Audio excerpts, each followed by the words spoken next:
Hi, I'm Heather from Arrow and Kangaroo Sewing Cabinets, and today we're going to show you the features of our Kangaroo and Joey Sewing Cabinet.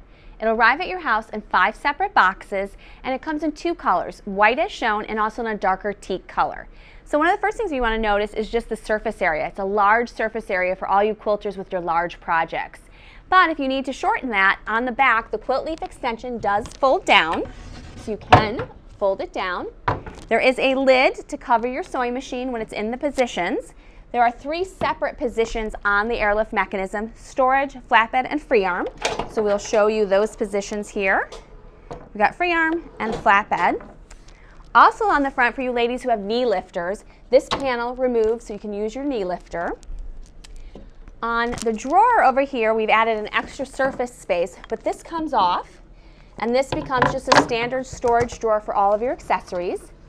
The Joey does come out, and you can move this wherever you need to. There are 3 drawers on here, but what's great about the Joey is the drawers do lock down, so if you want to keep little kids out of it or the husbands, you can lock it down.